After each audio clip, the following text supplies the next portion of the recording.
So it's a little bit strange to do this without an audience, really. I'm talking to a phone, but well, hey, that's what we have in this crazy time. So I mean, yeah, this could be much worse, right? I mean, and it's fine. I mean, it's fine. I mean, this could be much worse. Imagine if it was the 80s. This would be really, really bad, right?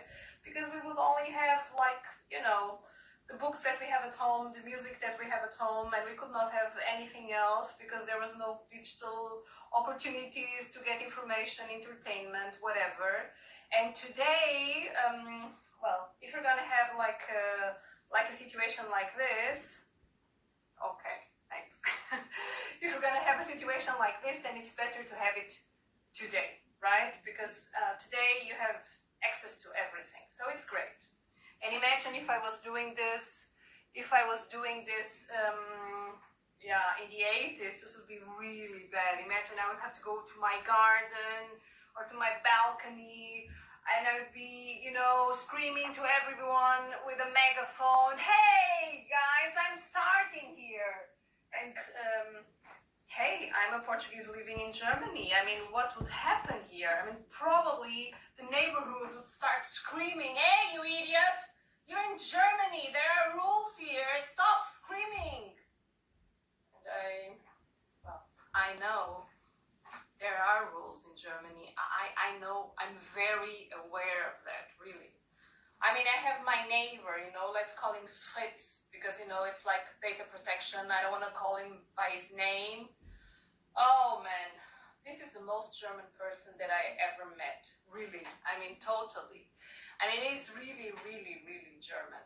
And, the other day, well, this was a long time ago, in fact, but, well, we mixed up the trash cans, and now you're asking me, well, is this really important to mix up? I mean, the trash cans is something like you order them in the city hall, in the services of the city hall, and then, and then they just deliver it to you. And this is all the same, they are all the same. I mean, the same color, the same size, everything. And, well, my husband mixed this up. And, of course, I got a message, a WhatsApp message from Fritz, and he said, well, I don't know if you were aware of this, but you just mixed up the trash cans. And I mean, it's not even that the trash cans are ours, it's not belonging to us. This is a rent from the city hall. They are all the same. So, I mean, what is the problem, really? No problem. But wait, this happened. And, of course, I had to, put everything together again, and I went outside, and I was checking, I mean, how can he know that we mixed up the trash cans? And then I realized it, because, we put like some paper in his own with his name. So I saw it. Fritz. I mean, I was puzzled, really. I was puzzled, really. But what's really interesting is that, well, one time there was this party at Fritz's house. And, this was like a birthday party or something. I think his wife was turning 40, and he invited us. And, Germans, they pay a lot of attention to this type of parties, when you turn 40 or you turn 50 or whatever. And they make a big party, not only with your closest friends, but also with, maybe neighbors and, just colleagues from work or something. So he invited us, and we went, and it was nice and everything. And the next day, something very funny happened, really. I mean, my husband was driving out, to go to work, and Fritz just appeared, and stopped him and said, "Hey, Frederick, I want to ask you something. Do you have a diarrhea?" And it was like, excuse me? I mean, I wish I was there, because I wish I was there to watch that. Because, I mean, I can imagine Fritz's face, and I can imagine my husband's face. This is not even 8 o'clock in the morning, and your neighbor is asking you if you have a diarrhea. And why, for Christ's sake, why? So my husband was like, am I supposed to answer this question? And he said, no, well, I just wanted to warn you, really. I mean, yesterday after the party, well, some friends called and they said they were feeling, stomach pains, and I just want to tell you, it was not food poisoning. It was not. I mean, imagine how crazy this man is to be, to come to you and to warn you that it was not food poisoning, right? And at this point, my husband is thinking, well, I don't care really, but yeah, but I want to tell you, it was not. The problem was that my brother-in-law was bringing some virus from Africa. And you think, well, honestly, Fritz, thanks for telling me this shit, but I don't know what's worse. I know it's food poisoning or is a virus from Africa. I mean, Ebola 3.0 or what? Well, anyhow,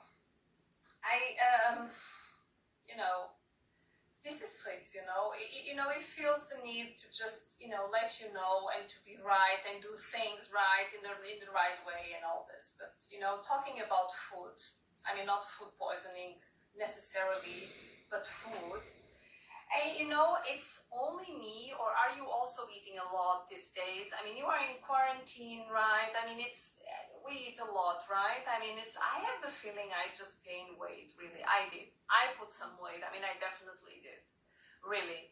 And I know, I don't even want to know how my cellulite is, but I mean, it's amazing how, you have dimples, right? And you think you have dimples in your face. Babies have dimples, and we say, oh, it's all so cute. Why don't we like dimples in our asses?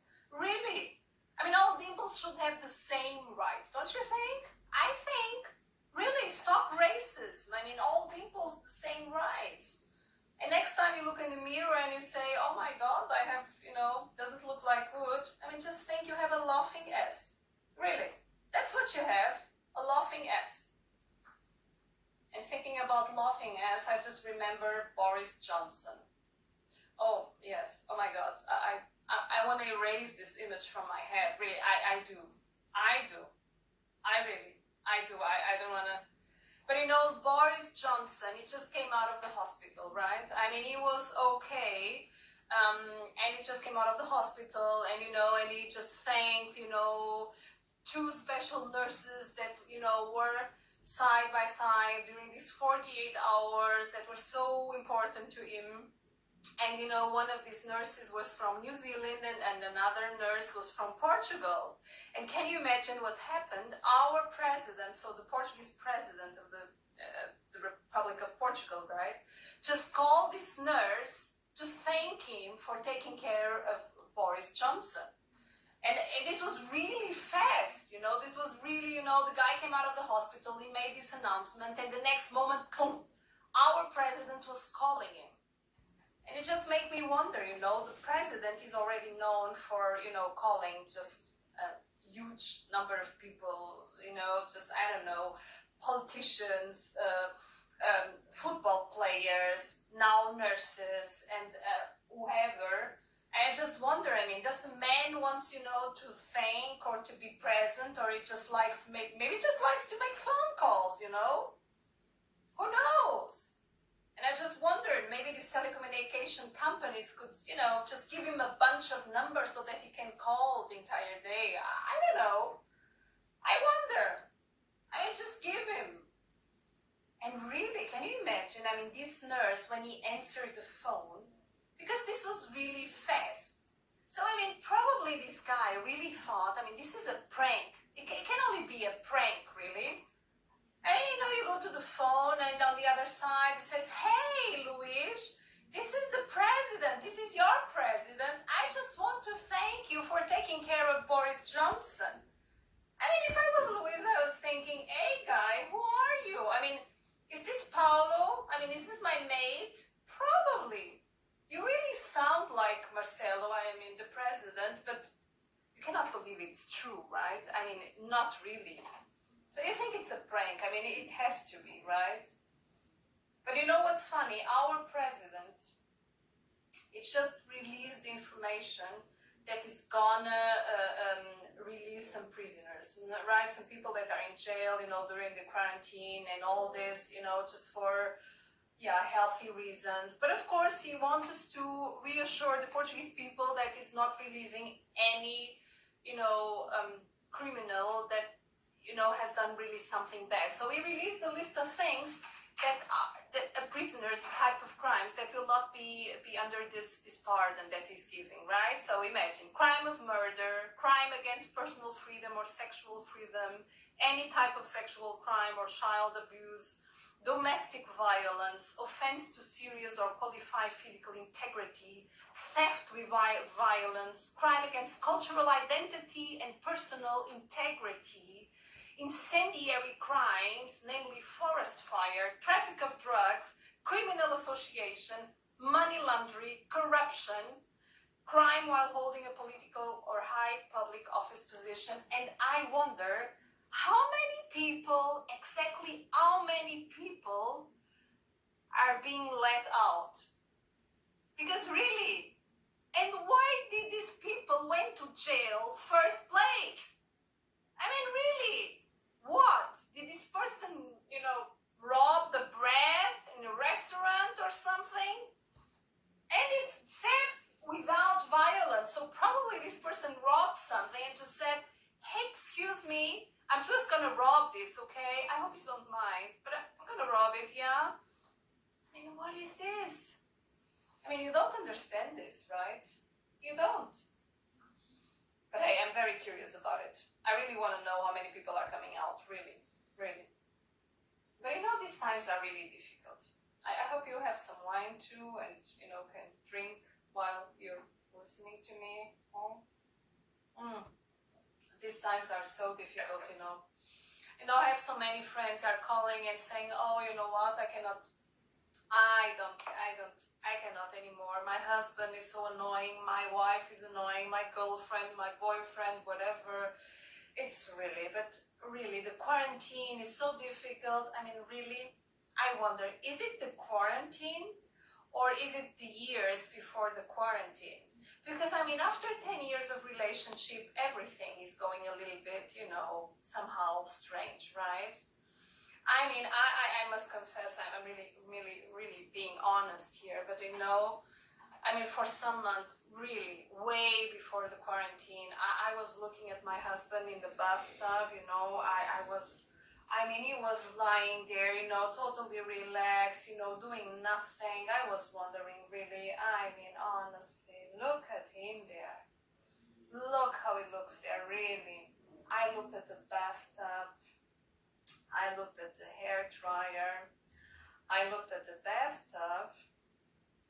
I looked at the hair dryer. I thought, oh, damn, I need an alibi. Really, I do. This instance crossed your mind, really. I don't think it's normal if they don't cross your mind, really not.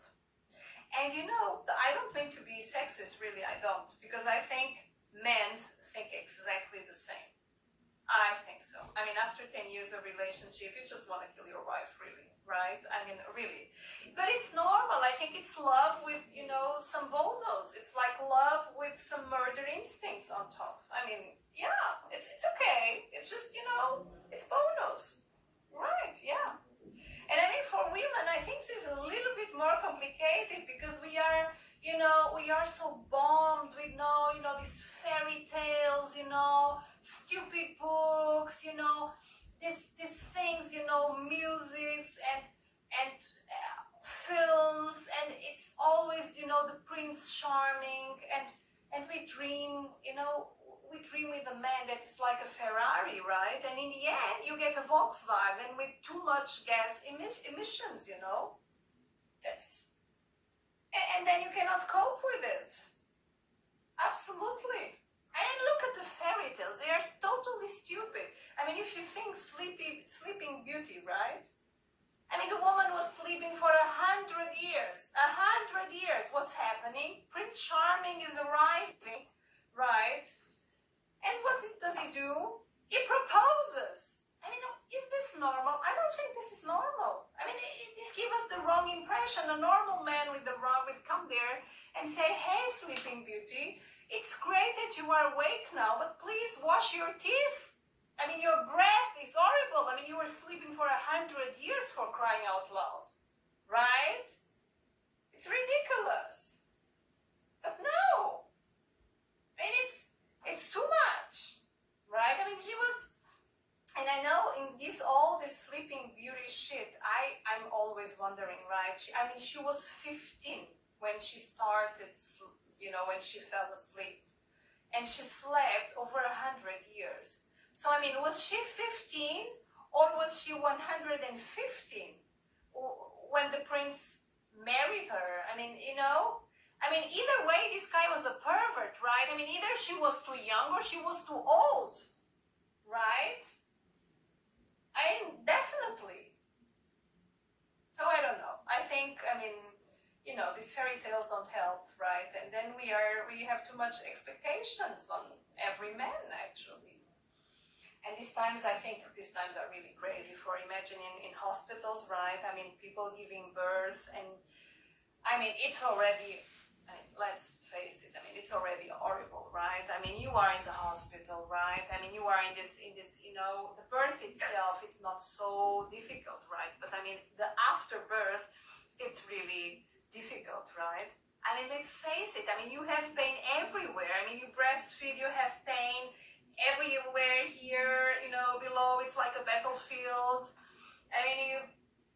Sometimes people get hemorrhoids. This is not funny, right? And then you get this postpartum pets, this elephant-sized shit, right? And this panties, these panties, and this is not funny. It's not. Really. You look at the mirror and you just want to disappear. And then, of course, you are sleepy because the baby doesn't sleep. You move like in Shaun of the Dead. It looks like a horror movie. It's zombie land. And then you have, I witnessed this. For my second child, I witnessed this shit, right? Then you have your husband there, and sometimes they are not really helpful. Let's face it, it's the truth, right? I witnessed this in the hospital, right? I saw this man, he was, the woman was breastfeeding, and he was just, oh my God, I am so tired. Aren't you tired? And the woman was like, looking at him, like thinking, I don't believe he's asking me. I felt like saying, well, no, she's great. She will run the marathon. Really, she will. She's totally fantastic. And she's great. Yeah. I am a little bit scared about these times. Really, I am. But on the other side, I think, hey, I'm an immigrant in Germany. I'm used to be scared. Really, I do. Imagine, first time I went to the tax office here. This was crazy. This was totally crazy. Imagine, I went there. This was like when I arrived in Germany. So I have a working contract with, I was not working in German because my German was really, just limited. So I was working in English. I had to do, so I arrived there and they said, hey, do you speak English? Can we speak in English? And the woman said, yes, I speak. But then she continued in German. And I didn't ask out of curiosity. I need it. I need it. I could not understand. So this is like a little bit of a dark humor, isn't it? To say, yes, I can. But, well, I don't know. We can continue in German, right? So I was there, I listened to everything, and then in the end, it was really funny. This is really funny, because in the end, she gave me, a bunch of paper and asked me the most hilarious question ever after, I don't know, half an hour or 1 hour of German language that I could not understand. And she asked me in German, do you have questions? I was like, well, I have a headache. I do. I'm considering suicide. Really, I do. Or maybe I have one question. Where is the airport? I want to go back. Really. I have a theory. Really, I do. I have a theory about German humor. You know, I think German humor is not really well distributed. You know, because when you have really very very funny people in Germany. Really, you do. I mean, really hilarious. But I think when God distributed humor in Germany, you know, he was drunk. I mean, he was really drunk. I mean, he was completely drunk. I mean, I think, you know, it just, you know, it was like, oh my God, I have to distribute humor in Germany. I mean, he put the people in two groups. And probably, I guess John was, you know, was on the side, you know, St. John, right, saying, hey, God, maybe you shouldn't do this today. I mean, just, you know, leave it for tomorrow. Maybe you should rest. But of course, God said, hey, John, don't be a pain in the ass. You know, I just rest on the 7th day. So leave me alone. It's Thursday today. I mean, just, you know, go do something. Occupy yourself. Just, you know, go and talk to Matthew or whatever. And then God did that, you know, and He just gave humor, a lot of humor to some people. And to the rest of the people, He just gave, you know, sandals and white socks. I mean, that's what happened. And that's why we have the situation now.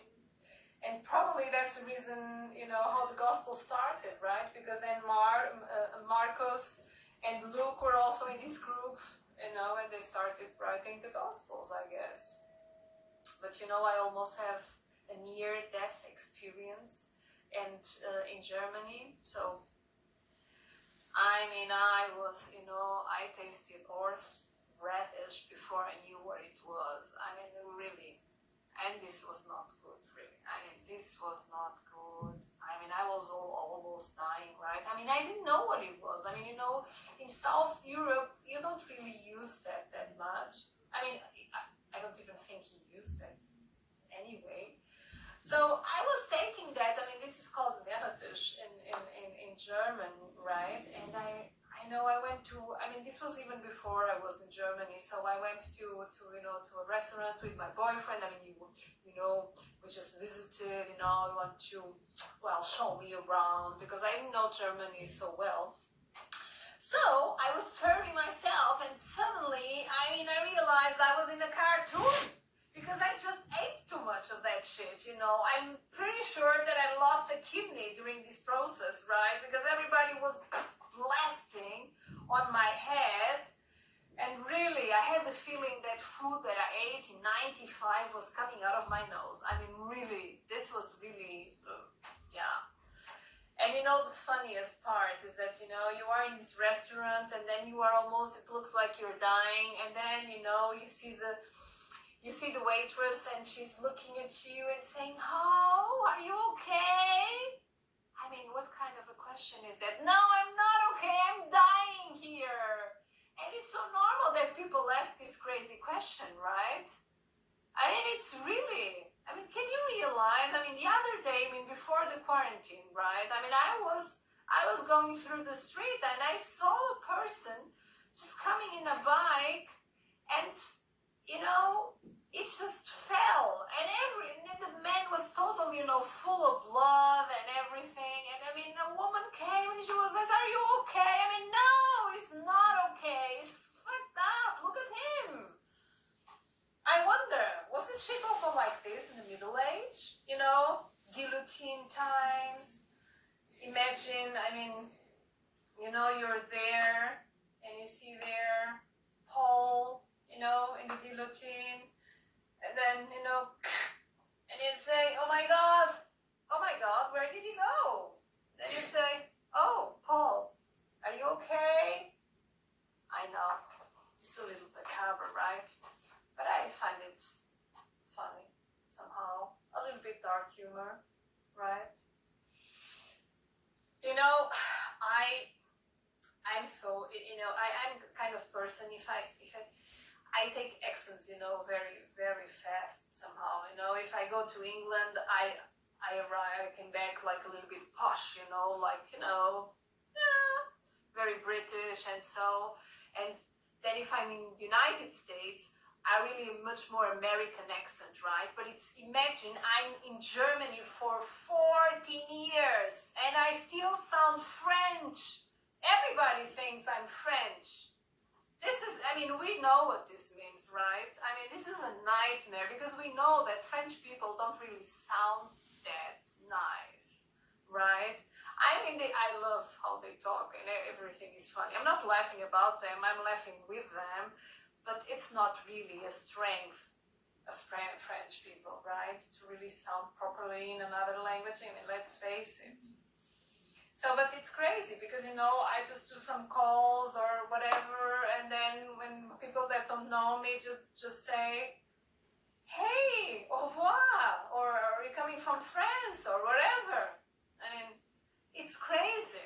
When I was coming to Germany, I was working in an international company, so I was working, there was a lot of people, different nationalities, and I was working with many French people. And my boss, he was French.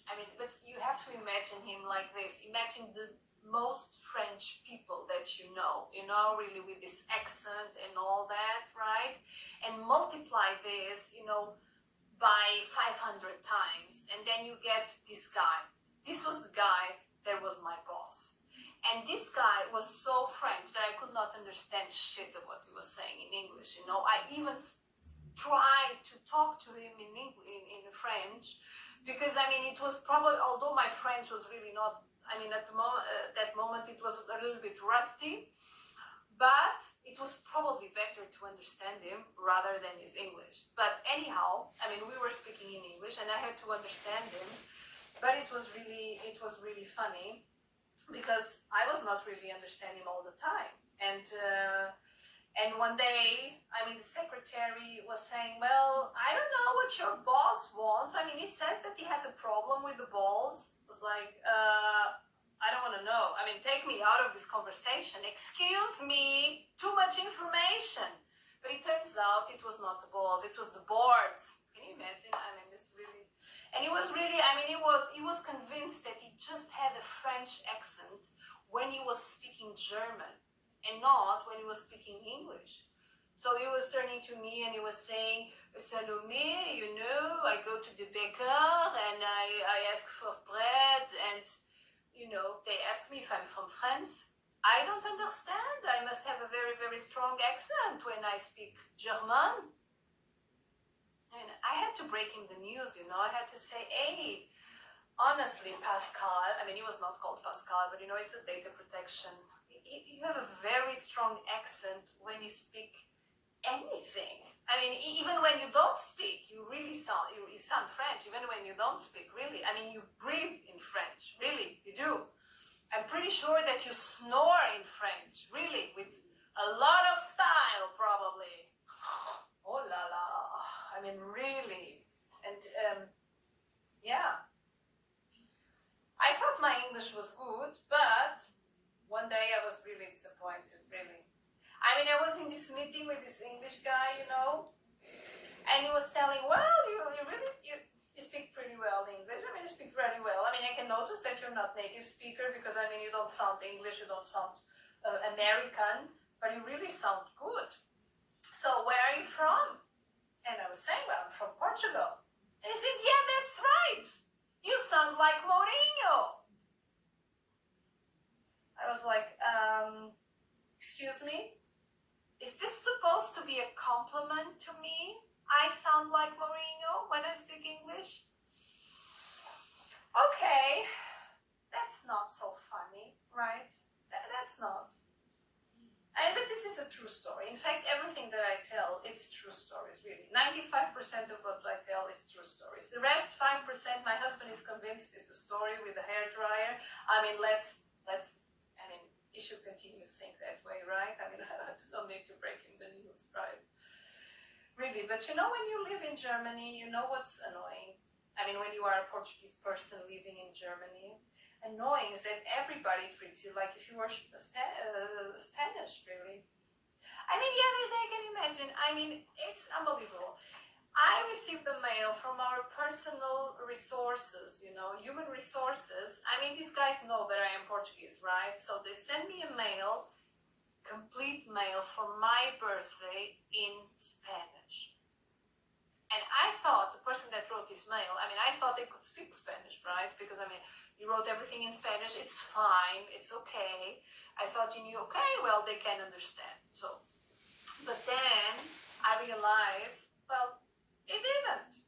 No, I mean, it was just that, you went to Google Translate and translated the entire thing. I mean, but now, just explain me this, please. You go to Google Translate and P for Portuguese comes before S for Spanish. Why the hell do you select Spanish instead of Portuguese? I mean, what crosses your mind? I mean, do you think, okay, she comes from Portugal? Surely she doesn't speak Portuguese. I mean, that's for sure. They just speak Portuguese in Brazil. I mean, definitely. Why?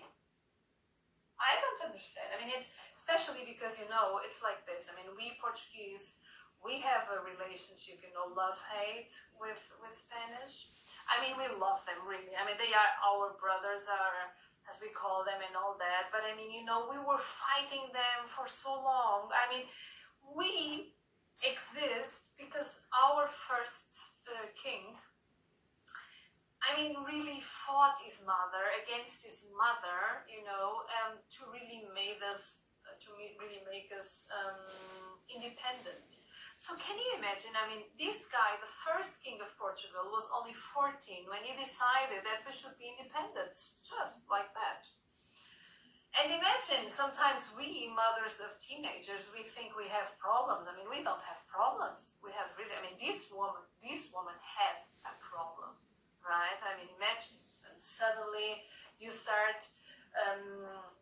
your son is fighting against you, conquering everything. I mean, this would be the same as my son now saying, well, this is my room, and the kitchen also belongs to me. And the living room, go away. You can go outside, just camp in the garden, I don't know. I mean, disappear. And our entire life we were always fighting the Spanish, right? I mean, the entire history of Portugal. I mean, for 60 years at a certain point in the 17th century, 16th and 17th century, we were Spanish, really. I mean, we didn't have a king, so we were Spanish. And this is, we fought them so much that at the moment, really, all of us, we are born with the ability to speak Spanish for some reason. We don't understand this. And we love them, but we hate them also a little bit. I mean, this is really... But, I think it's also, this thing with accents and the way people speak and everything, this is all funny, right? I mean, when you think, I think Germans, they also speak very funny. Sometimes they are really funny when they speak English, right? I mean, this is a true story. When I was coming to Germany, there was a meeting. I mean, I was not in this meeting, but someone else was, a friend, a colleague, and there was a call, right, with different companies, but many people, like 20 people in a call or something. And this was on a Monday, and guys were asking, oh, what was the weekend? Small talk, just warm up and like that. And this German person was saying, well, the weekend was really tiring, I gave 1,000 screws with my wife in the stairs. Like, excuse me? I mean, everybody was like, well, way too much information, right? But no, it turns out he was really repairing the stairs. So this was, imagine. And then he came out of the call and someone told him, do you have any idea of what you just said? Are you crazy or what? So it's funny because sometimes I also realize, sometimes in the work I also realize some expressions for the Germans, they don't mean anything really, The other day I was saying, well, let's do this by the book. And I really said, by the book. People were like, that doesn't sound good. She's from south of Europe. Probably she wants to do this shit. The guy was telling me, we have to do this by the rules. That's what I said. I said we do it by the book. Saying, oh, that's what that means. Yes, exactly. Nach Schema F erfahren. It looks like you're killing someone if you say it in German, right? Nach Schema F. I always think, oh my God, this looks like, oh my God, you're gonna kill someone, right? I think. Well, I think, but I think everything here, it's also, many things are so nice. I think at the same time, also with the thing, with the language and everything. Germans are so tolerant with the language, right? They are. When I was here in the beginning, I used to say, hey, when I started conversations with German people, I will always excuse myself, like saying, hey, I'm sorry, my German is not that good, and so many times people just answered, well, neither is mine. So I think it's really funny. And the other day, a friend was also telling me, he's from Russia, and he was telling me he just had a problem at home.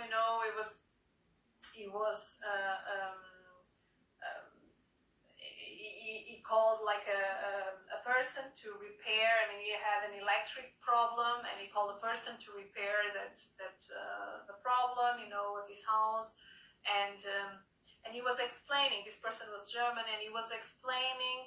He was confusing things. He was confusing the word vacuum cleaner with helicopter. Because, well, they are not the same in German, but they have some similarities. So he was just saying, yes, I switched on the helicopter to the electric, and yeah, and it didn't work anymore. And the guy that was there, the German guy, was just not reacting. It's just like saying, oh yes, that happens a lot. Just saying, not laughing or anything. So Germans are really very, very tolerant with all that. And and of course, I think one of the best things of Germany is still the fact that people are so much on time. In fact, I think that Britain should not have this, Britain, we always think, oh, they are really on time, and, they are known for being on time. But, quite frankly, only in Germany you have an Oktoberfest that is already held in September. You cannot top that, really. No one can top that. So, yeah, so I wish you, great time. Thanks for listening to me. This was like the third session of 3 days of a little bit of comedy. I hope you had a nice time. So I did it in Portuguese the first day, in German the second, and in English now. So, well, maybe in better times, maybe we can meet face to face. And until then, be healthy, be kind, and be creative during these times. So